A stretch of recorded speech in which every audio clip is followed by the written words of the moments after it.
Se va a demorar en entrar. Ok, profesor. Listo.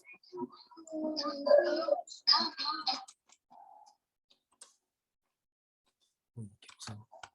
Ya. A ver, nos hemos quedado en la página 178. Vamos a ver.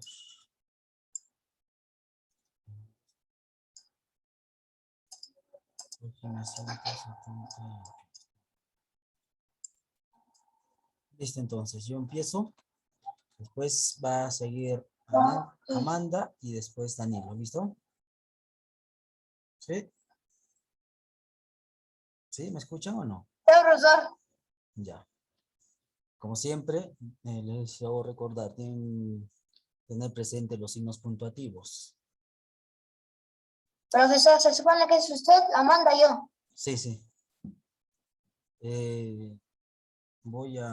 Yo voy a empezar de paso porque acá hay bastantes números que tal vez nos van a dejar. Vamos a ver, ya, de paso voy a explicar tal vez algo. Entonces, dice, desarrollo de la matemática. Ha habido épocas en que se ha exagerado hasta las nubes los conocimientos en matemática de los antiguos egipcios. Heródoto es el culpable de esta superestimación. Las operaciones grabadas en los monumentos. Profesor, no está compartiendo pantalla. ¿No estoy compartiendo? No está compartiendo. Profesor. Ya, ya, ya. Ah, verdad, me había olvidado algo. Me decía, me estoy olvidando algo. Me estoy grabando.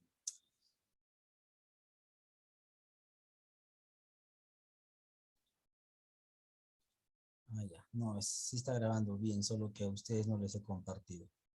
Ya. ¿Ahora sí? ¿Sí o no? ¿Se ve la pantalla del libro o no? ¿Se ve o no se ve? Danilo, Amanda. Sí, profesor. Ya, listo. Pensé que estaba conmigo, tío. Ya, entonces, las operaciones grabadas en los monumentos o escritas sobre papiro nos han movido a considerar que sus conocimientos y la habilidad en matemática eran bastante mediocres.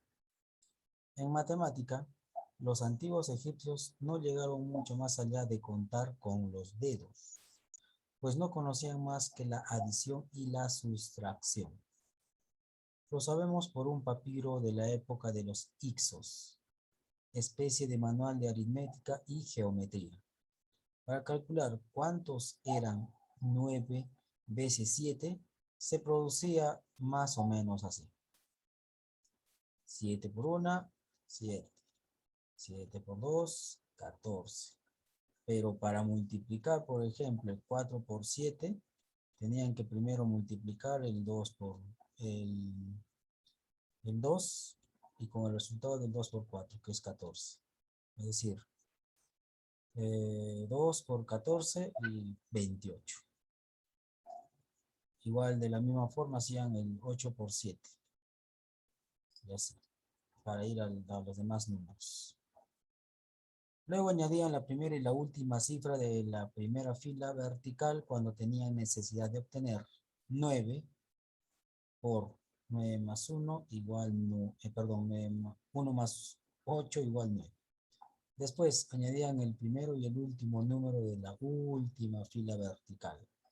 7 más 56.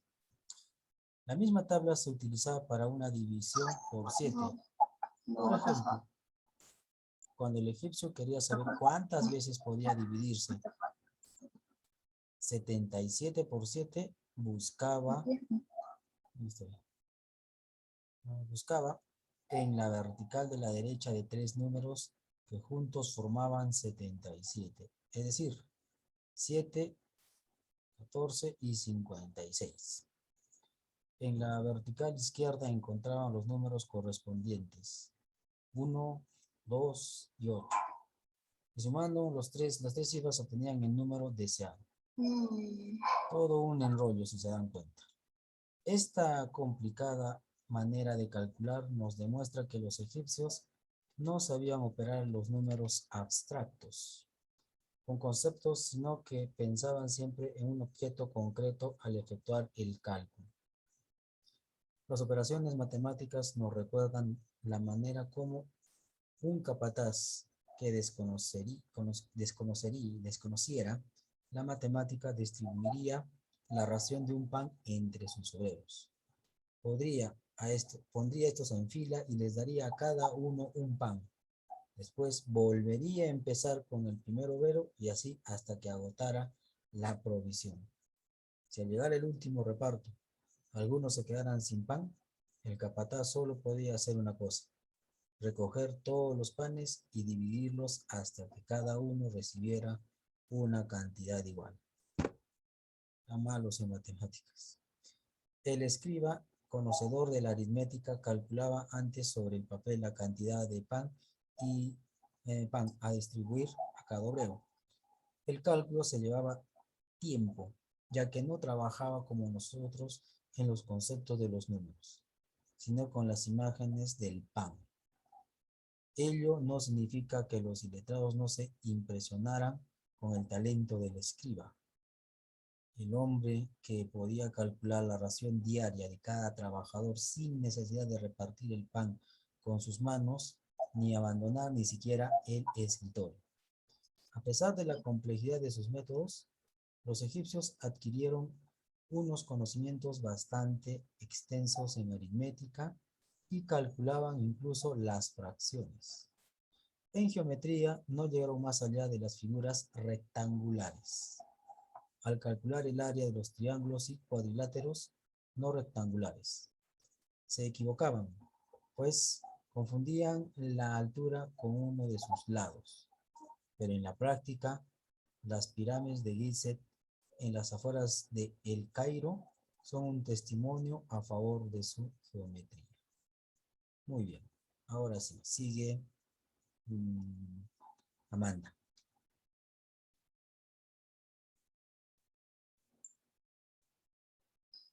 Sigo, profesor de astronomía y su calendario. Sus conocimientos en astronomía están patentes en su invención del calendario, que con algunas correcciones aún rige en nuestros días días en gran parte de Europa, con el nombre de calendario juliano, que fue rectificado por el calendario gregoriano. Datos astronómicos nos han permitido calcular que el calendario egipcio entró en vigor en el año 4241 a.C. Para calcular la hora, los egipcios utilizaban cuadrantes solares o relojes de agua, clexidras. Así se llama esos relojes de agua, ¿ya? ¿Alguna vez ustedes han visto, tienen idea de cómo son los relojes de arena? Sí, son como una botellita que la pones al revés y va cayendo la arena poquito a poquito hasta que termina toda la arena. Ya, al igual que habían esos relojes de arena, también habían relojes de agua, que se llaman clepsidras. Listo, sigue Amanda. ¿Qué profesor? Que eran grandes recipientes de piedra, en donde entraba el agua a un ritmo cuidadosamente calculado y cuyo descenso estaba reflejado en una escala horaria grabada en la pared. Para conocer la obra durante la noche, emplearon más tarde relojes de estrellas, es decir, tablas en las que paraba cada hora de la noche estaba indicada la situación de ciertas estrellas. Los egipcios echaron las bases de nuestro calendario y son también en gran parte responsables de las supersticiones concernientes a los días fastos y nefastos.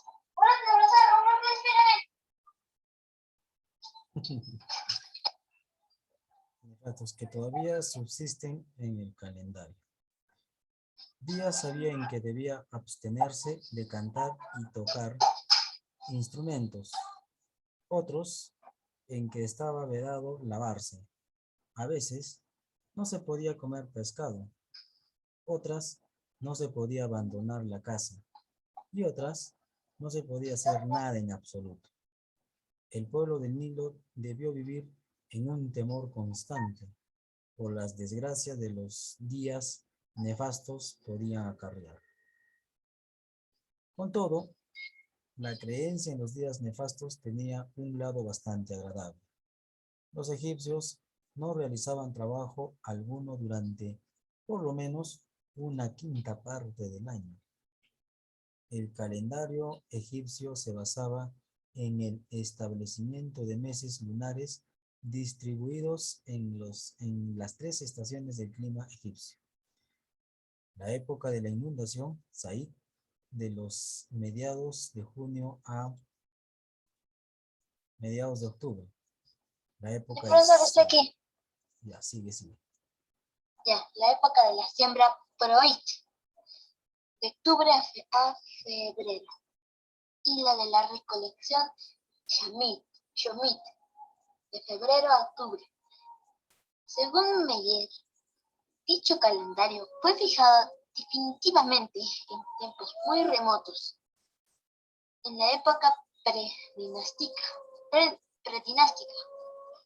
y con él se relacionan las fiestas de carácter mágico que señalan los distintos momentos de las operaciones del campo. La fiesta del comienzo de la inundación se relacionaba con la estrella Sirio, cuya influencia se creía que era debida, ya que en el paralelo de Memphis, Memphis. dicho astro aparece en el crepúsculo matutino, el 15 de junio, en el momento que de iniciarse la inundación del Nilo.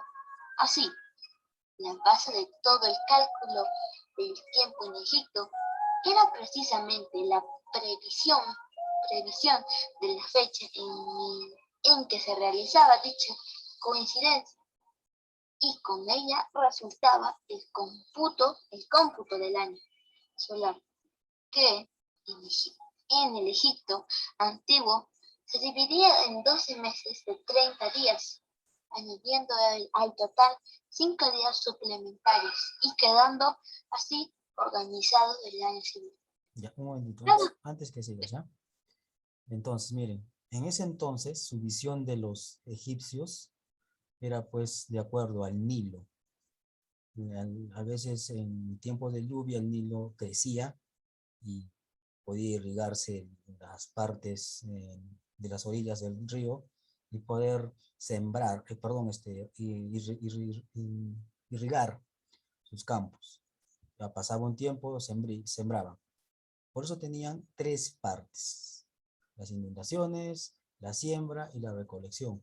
Esa era su visión de los egipcios. Antiguamente así dividían el tiempo, pero ya con el transcurso nosotros nos hemos dado cuenta que no siempre sucede eh, eh, esta crecida del río Nilo. Por eso es que nosotros, eh, el calendario que ahora tenemos se basa en el tiempo que transcurre la luna y las revoluciones del planeta en el Sol, y también de la rotación que tiene la Tierra en su propio eje. ¿Ya? Sí, sigue, un momentito. Ya, sigue, Amanda. Amanda,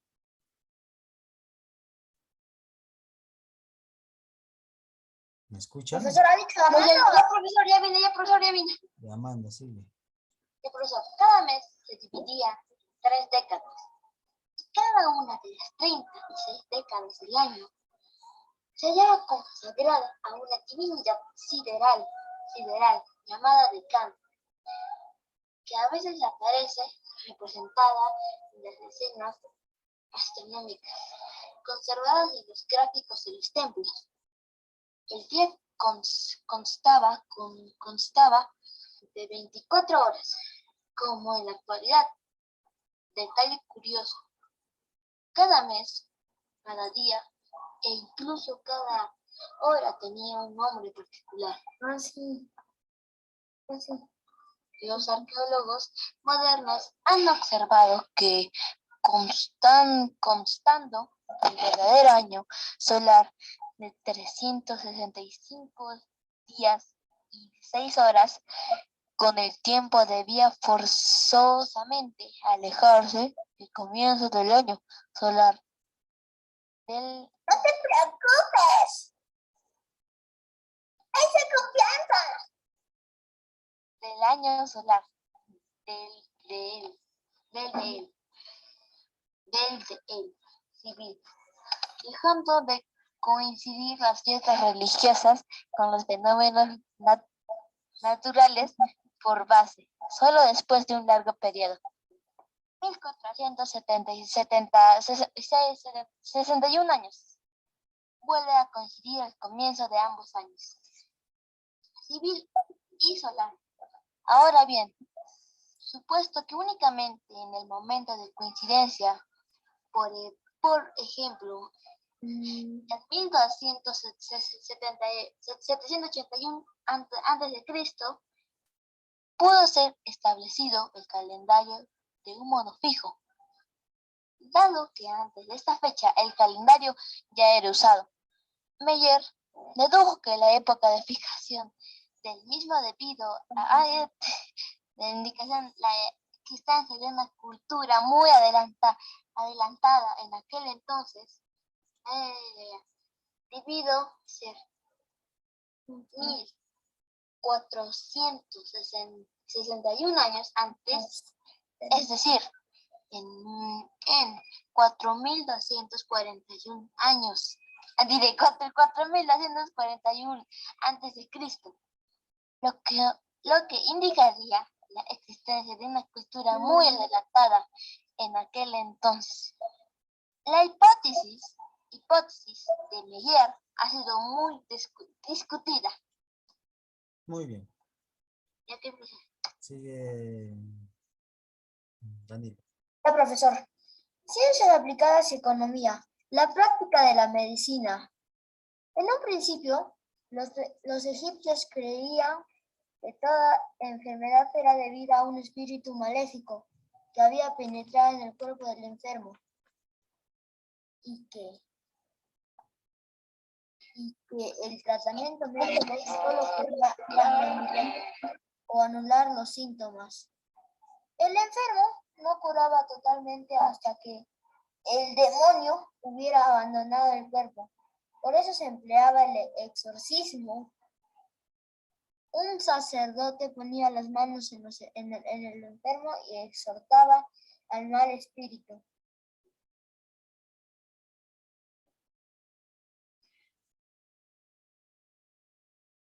¿Qué pasó? Profesor, ¿me escucha? Sí, te escucho. ¿Se escucha bien? Sí, se escucha bien, está bien. Mal espíritu. Abandonar el cuerpo con los excrementos. Sin embargo, poco a poco, la medicina realizó tales progresos que los exorcismos solo se practicaban en casos desesperados. Gracias a las disecciones a que tan aficionados eran los egipcios, sus conocimientos anatómicos eran bastante amplios y su ciencia del diagnóstico alcanzó un nivel muy elevado. Por más inexplicable que resulte, parecen haberse adelantado ¿Por qué te pasas las 5.000. comas? ¿Por qué te pasas las comas? Por más inexplicable que resulte,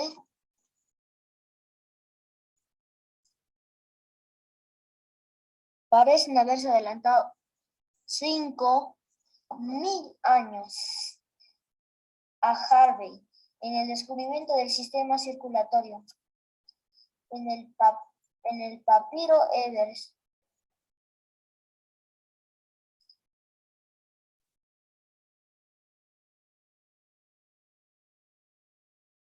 ¿Qué pasó, Danilo? ¿Por qué estás demorándote mucho en leer? No, es que profesor, no sé qué está pasando con mi internet, no sé si me escuchará bien, pero Sí te escucho estoy bien. teniendo problemas con el internet. Sí te escucho bien. Estoy leyendo Ya, bueno, bueno, ya.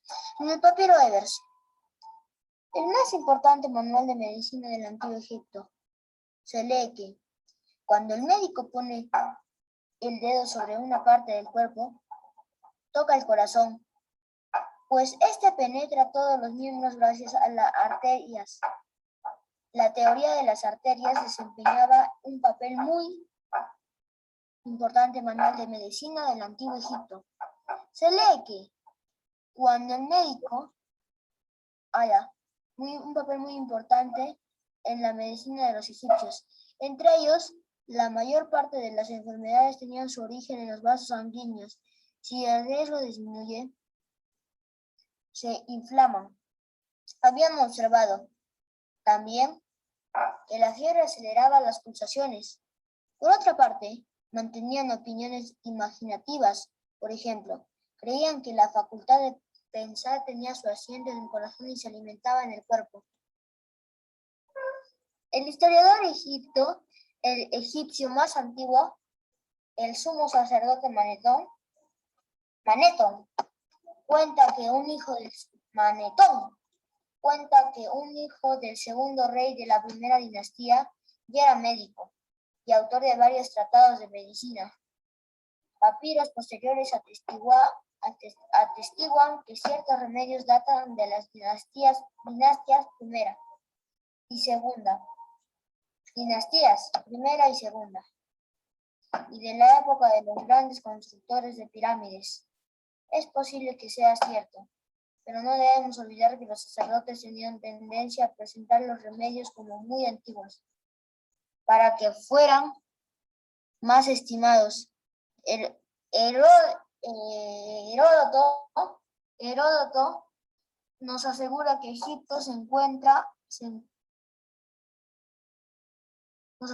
Egipto hormigueaba de médicos cuando se estudian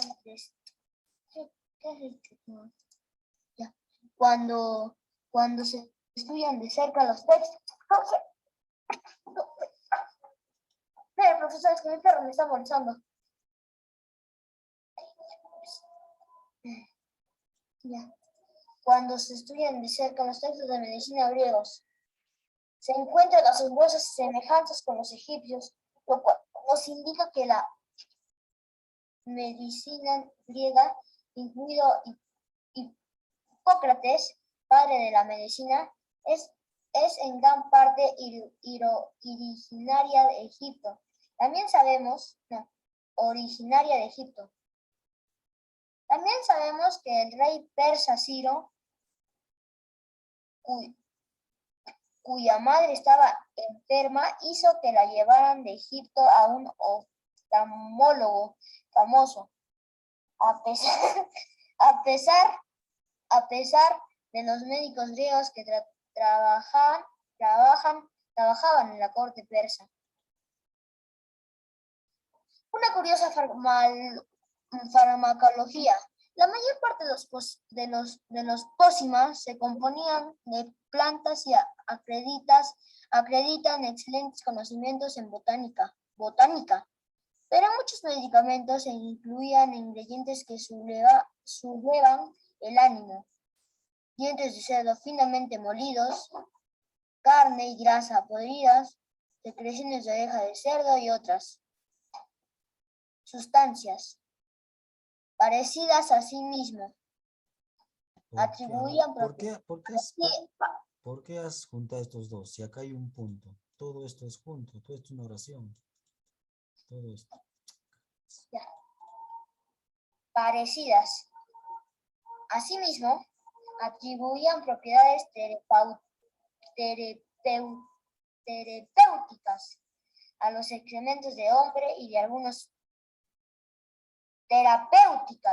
excrementos de hombre y de algunos animales. Es interesante comparar los remedios ¿Por que qué se no te podían. haces un pause? ¿Por qué de frente te vas? Un pause es punto aparte. Igual se hace un pequeño pause. Sigue. Profesor, Dime. Dime. ¿Me escuchas o no? Amanda, ya pues. Danilo, ¿me escuchas?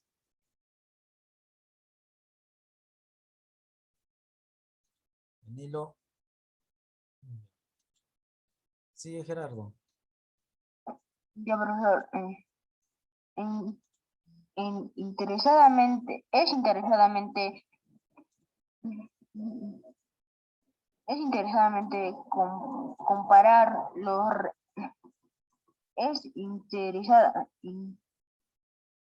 es interesante comparar los remedios que se podían escoger para tratar las diferentes enfermedades y determinar así, con más o menos exactitud, cuáles eran las más frecuentes entre los antiguos egipcios. Se observa egipcios. Se observa que, como hoy, las enfermedades de los ojos eran una verdadera plaga nacional. Ya, profesora, ¿sí me escucha? Ya sí, pero está siguiendo Gerardo, después va a seguir. No se escucha volumen, nada. Sí, Que debe a la falta de higiene o a la carencia de protección contra las moscas, como ocurre en nuestros días. Las madres egipcias dejaban que las moscas, causa de contaminación, se agolpasen en los ojos de los niños, y por cierto nunca lavaban en el papiro Evers. Se enumeraba enumeran diversos remedios contra el cáncer y las enfermedades de la piel. Medicamentos muy variados para las afecciones ginecólogas, indicaciones para tratar las secuelas de ginecológicas,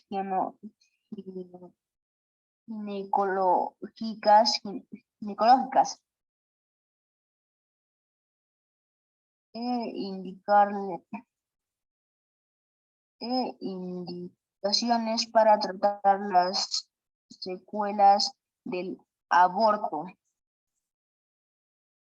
También se sienten remedios contra la caída del cabello.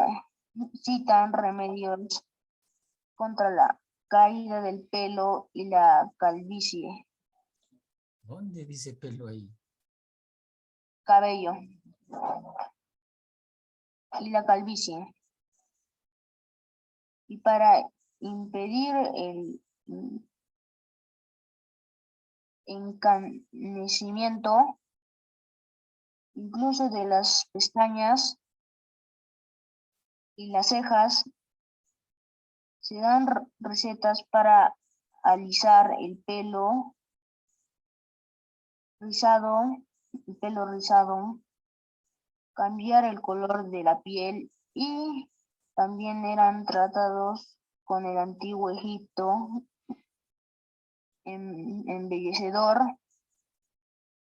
embellecer el cuerpo, los dolores de muelas y las afecciones del aparato digestivo también eran tratados en el antiguo Egipto. Las momias han revelado al investigador moderno ciertas enfermedades y defectos físicos de los antiguos egipcios. Uno de los mejores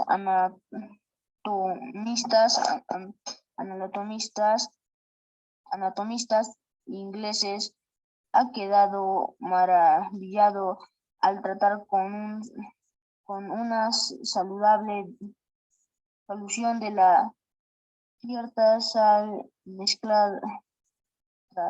Tratar con una solución de cierta sal mezclada con determinada cantidad de alcohol. Los tejidos endurecidos de las momias para darles su aspecto primitivo. Después de ese tratamiento, los cuerpos fueron examinados con escalpelo y microscopios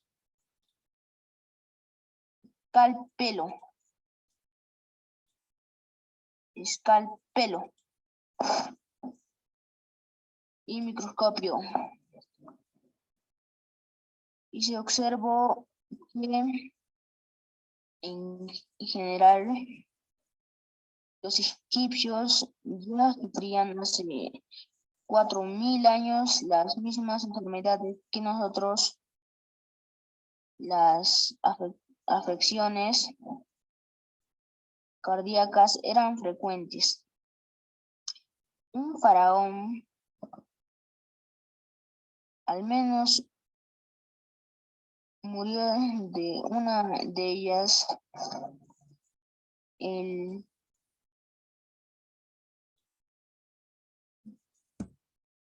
soberano, castigado con las 10 plagas mosaicas, padecía viruela, la arteriosclerosis,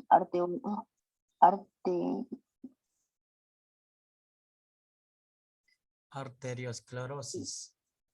arteriosclerosis, Arteriosclerosis. A ver, despacio. Arteriosclerosis.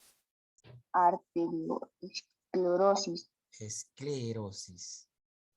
esclerosis, A ver de nuevo. Arteriosclerosis. arteriosclerosis. Ahí está. Sí. Era ya una enfermedad muy extendida en esta época, siendo una de sus víctimas Ramsés II, aquel gran estadista y notable capitán. Las enfermedades de los riñones eran asimismo frecuentes en algunos casos. La momia muestra haber fallecido de pulmonía. ¿Mm? Pulmonía. Sigue.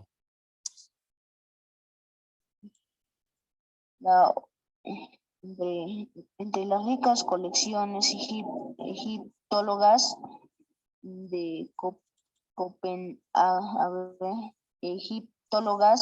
egiptológicas de Copenhague se encuentra un antiguo dibujo que nos ofrece el primer caso conocido de parálisis infantil. Los animales también pagaban tributo a la enfermedad y han diagnosticado algunas momias de menos menos monos,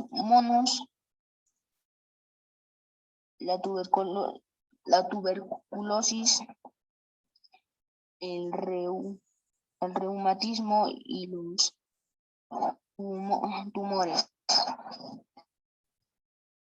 Probablemente causados por la cautividad en un clima más frío que el de su origen.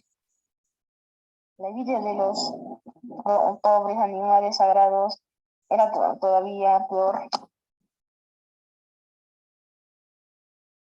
pues estaban encerrados en templos donde no trataba el más del rayo del sol. Generalmente era muy frío, eran muy fríos durante la noche. Muy bien. Muy bien. Acá termina esto más. Los médicos egipcios creían amplios conocimientos quirúrgicos, pues ciertas momias exhiben traumatismos maravillosamente tratados. La cirugía es una de las mayores glorias de la medicina del Antiguo Egipto, sobre todo en el tratamiento de llagas y fracturas en diferentes partes del cuerpo. Muy bien. A ver si Danilo.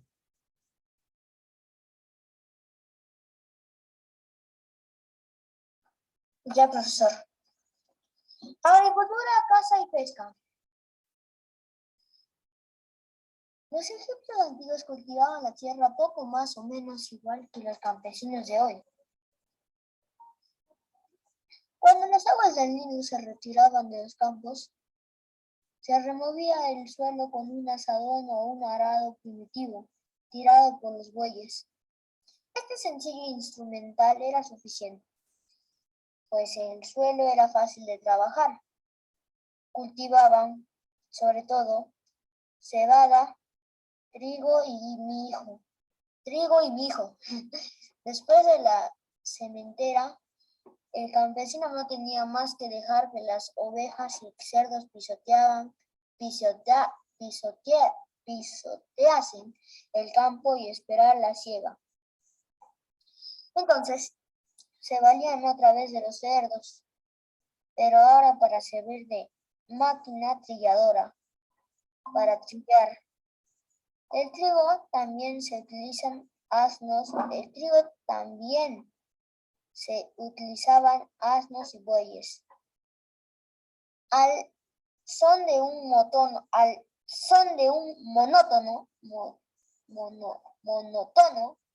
cantar, se hacía monótono a cantar, al son de un monótono cantar, se hacía pasar y repasar a los animales sobre los mieses. Las leguminosas, cebollas y pepinos y melones se cultivan en gran escala. Y también el lino, indispensable para la fabricación de las enormes cantidades de lienzo que se necesitaban para las momias. Parece ser que la caza constituyó una diversión para las clases sociales elevadas. El aristócrata egipcio se deslizaba por los canales del Nilo en una canoa construida con troncos de papiro entrelazados y cazaba aves con una especie de boomerang de madera.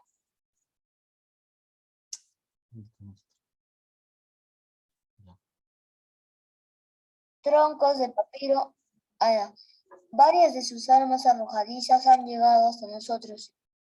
El cazador a veces iba acompañado de bestias y especialmente amaestradas para coger la caza amaestradas para recoger la caza derribada. Muy bien, ya tenemos.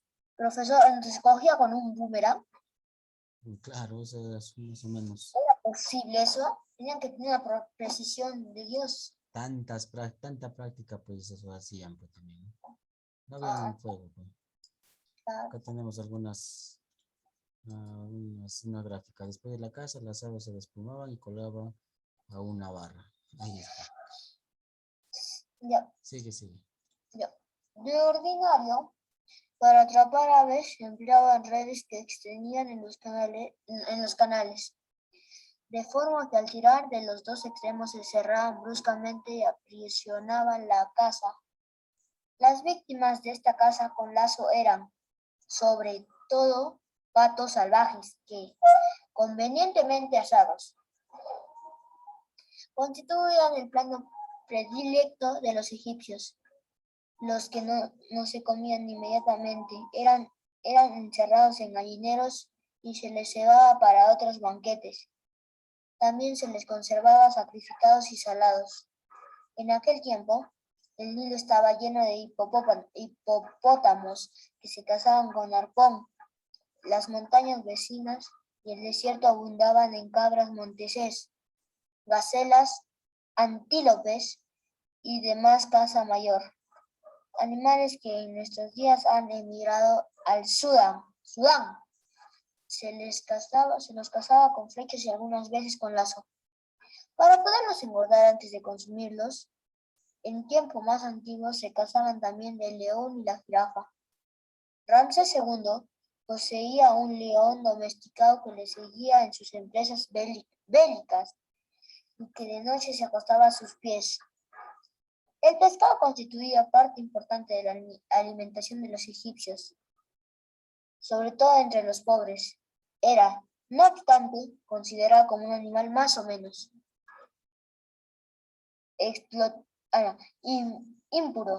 impuro.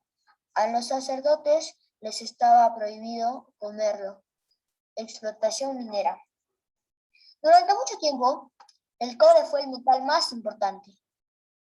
Ya muy tarde, se les ocurrió a los egipcios aliar el cobre con el estaño y hasta el tercer milenio no aparecieron las herramientas y armas de bronce junto con los utensilios de sílex, cobre.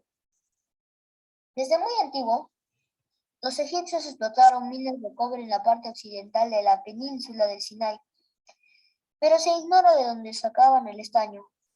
En las minas del Sinaí, el trabajo era durísimo, sobre todo en verano, cuando las montañas quemaban la piel. Sin embargo, era excepcional que allí se trabajara en verano. Muchos hallazgos en el Sinaí, tales como minerales y escorias, atestiguan la existencia y explotación de las antiguas minas. Allí existen igualmente numerosas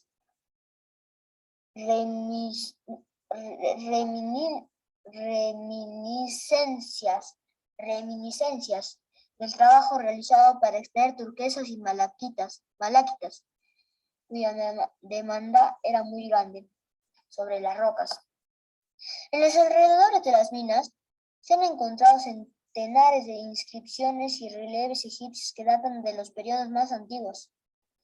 Uno de los relieves nos muestra al faraón haciendo con su mano izquierda los cabellos de uno de los relieves nos muestra cabellos de un jefe beduino vencido para golpearle la cabeza con la masa que empuña en la diestra. Las inscripciones indican que los relieves son obra de funcionarios del rey. No existen. ¿Profesor está ahí? Profesor. Bonito. Ya ahora sí. Mucho más. Pues una moderna compañía minera ha destruido estos insustituibles monumentos que nadie había tocado hasta entonces. Los modernos vándalos europeos fueron los primeros que descubrieron el lucrativo negocio de los hallazgos antiguos, imitados luego por los beduinos. Después se siguió buscando y destruyendo todo vestigio del pasado. Flinders Petrie, en el año 1840, comprendió que el único medio de salvar las últimas inscripciones y relieves era arrancarlos de las paredes rocosas y llevarlos al Museo de El Cairo. Y así se hizo. Sin perjuicio que en la península del Sinaí todavía quedan las ruinas de un antiguo templo egipcio con varias estatuas de reyes, de gran interés arqueológico. Los vestigios de esta época en que el Estado egipcio explotaba las minas en la península del Sinaí nos inspiran un profundo respeto por el talento organizador que mostraron los egipcios en todos los terrenos. Los trabajadores estaban repartidos en Flinders Petrie, 17 grupos, cada uno de ellos con una tarea bien determinada, y los cuadros se componían de jefes de tarea agrupados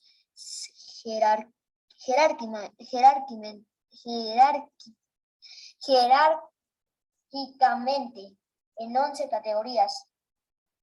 Hay que añadir numerosos obreros encargados de llevar al Sinaí los víveres y demás artículos necesarios para la mina. Largas caravanas compuestas de centenares de asnos con pesadas cargas mantenían contacto con la patria. Para ir, ¿patria o patria? Patria. Para ir de Egipto al Sinaí eran necesarios 5 días de viaje. Muy bien. ¡Hala! Vamos a otros dibujos. El cautivo negras con sus hijos. Ya. Vamos a hacer algo, ¿ya? Van a leer de punto a punto. ¿Escuchan? ¿Ya? Normal. ¿Escuchan todos? ¿Sí? Sí, profesor. Ya. O sea, profesor, básicamente ahora no podemos ni voltear la cabeza porque quizás hay un punto en el otro lado. Sí, así es que atentos. ¿Sí? ¿Listo, Gerardo? ¿Escuchas?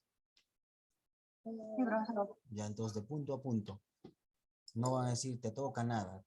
Se supone que yo, por ejemplo, voy a empezar. Vamos a hacer en el orden que estamos. Amanda, Danilo y Gerardo. Ya, yo primero empiezo. Ok. Ojo, acá no hay punto, así es que tienen que seguir.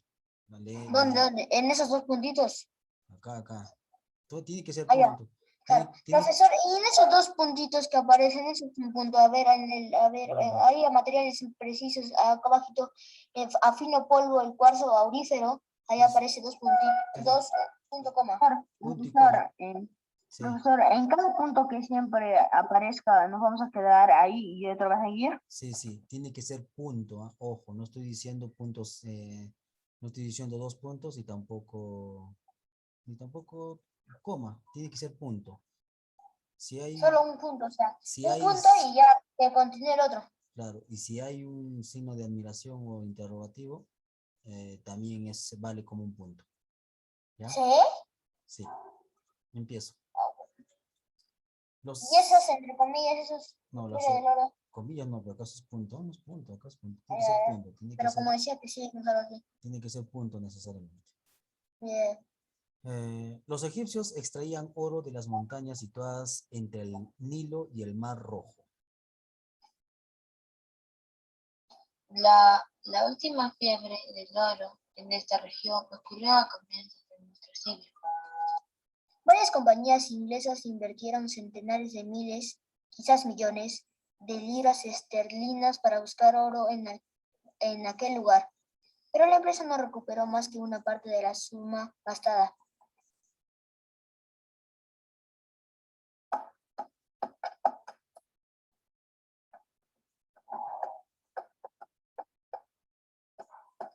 Gerardo, ¿qué pasó? Profesor, mi mamá me ha llamado. Ya. Sigue.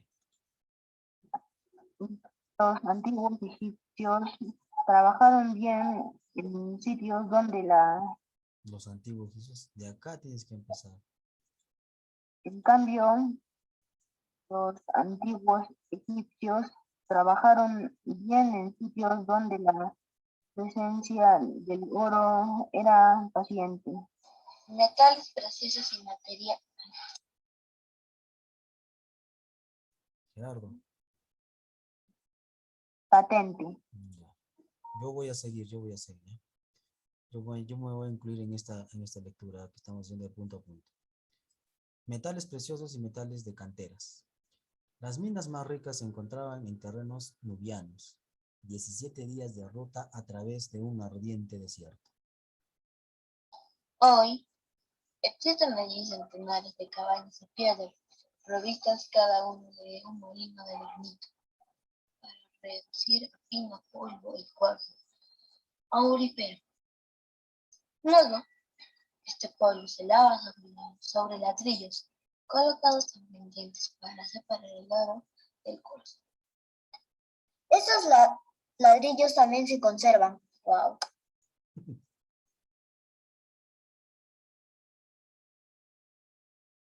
En nuestros días, dice un egiptólogo,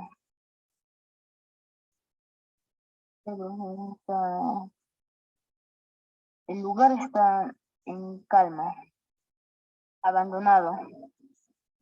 Nada hace suponer al extranjero que ahí hubo hombres que sufrieron como en ninguna otra parte del mundo. Aquí hubo hombres que sufrieron como en ninguna otra parte del mundo. Los trabajadores que extraían aquí el oro de Nubia para el tesoro del faraón eran presidiarios. Encadenados, desnudos y vigilados por soldados nubios que no conocían una sola palabra de la lengua egipcia. Estos desgraciados tenían que trabajar noche y día. Danilo, espera. ¿Qué pasó? ¿Sí te Ay, escondes? perdón, pensé que era a punto. Tienen que estar más concentrados. Creo que vamos a hacer este juego. Sí. Estos desgraciados, tenían que trabajar noche y día. Nadie se preocupaba de sus condiciones de vida. Wow. El palo del capataz empujaba inexorablemente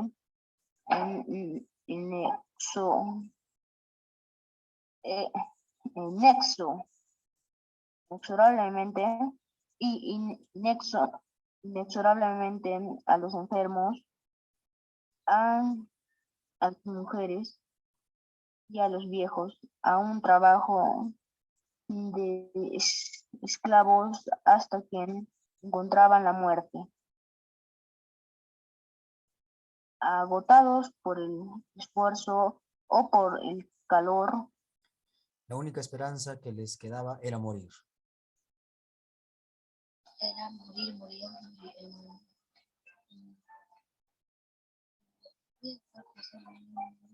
Ella que saca inscripciones. No estás atenta, tienen que seguir la lectura. Toda la lectura tienen que leer, ¿ya ves?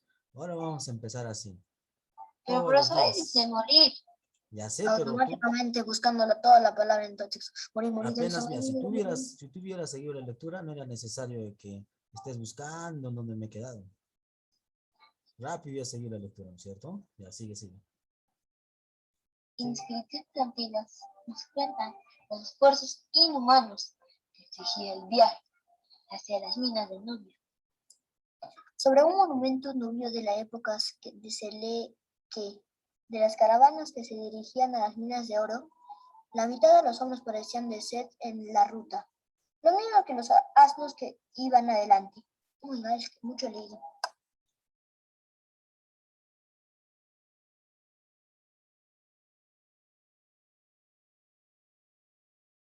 Gerardo, ¿qué pasó?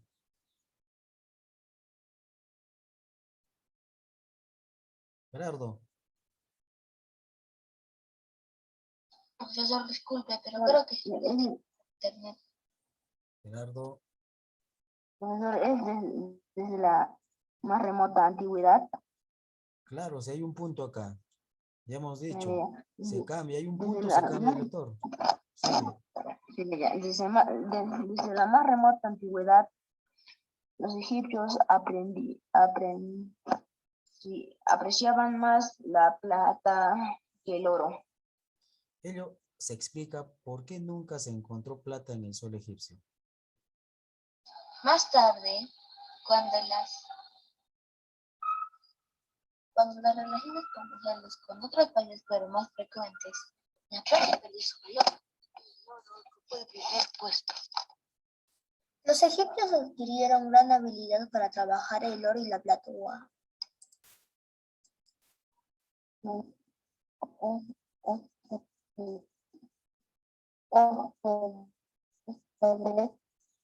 De la antigüedad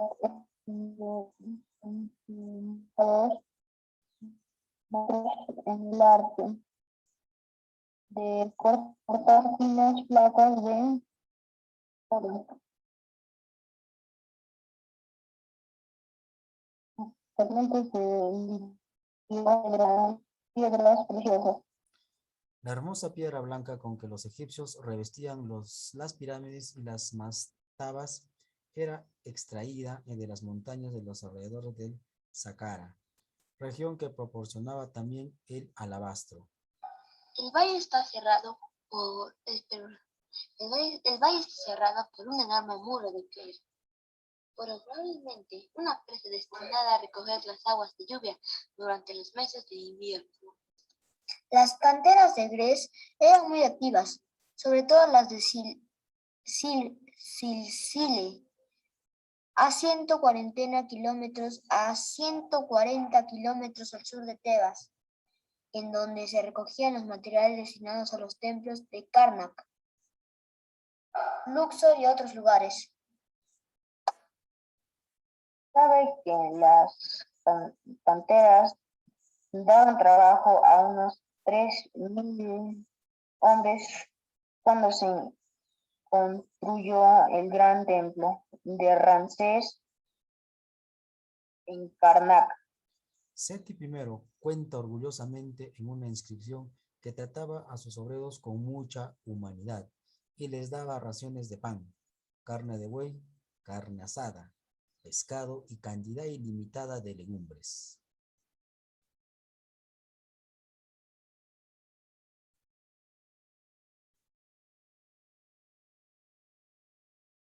Amanda, ¿Me escucha? ¿sí? Pues es que se me va el internet y viene. Durante el Imperio Antiguo ya se extraía cerca de Asuán,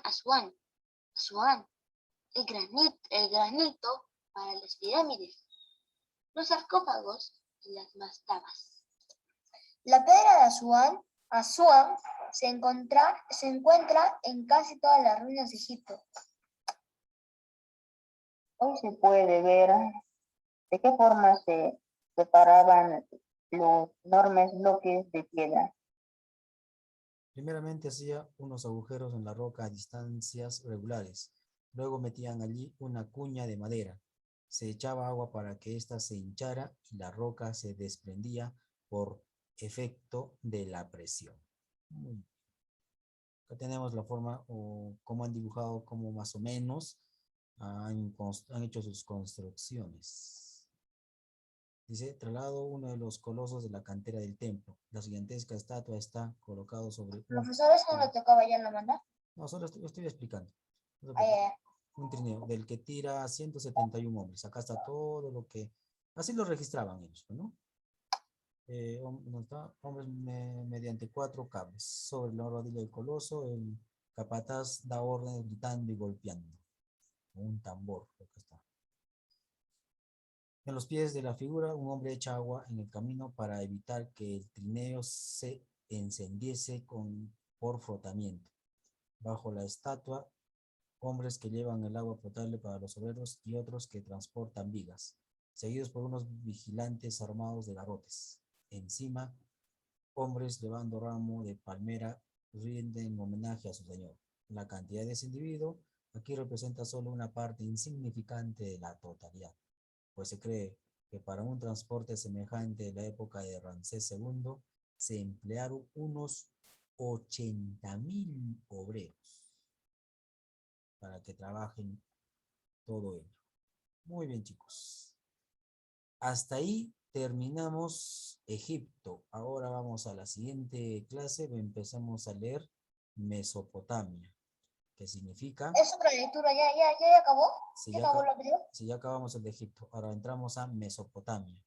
Oh my gosh. Para que tengan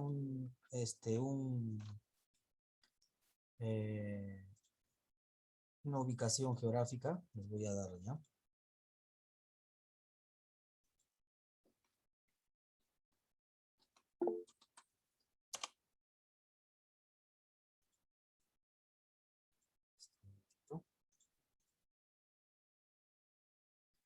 Ya hemos hecho la cultura antigua, que es Egipto, que está acá. ¿Se nota? ¿Se ve el mapa?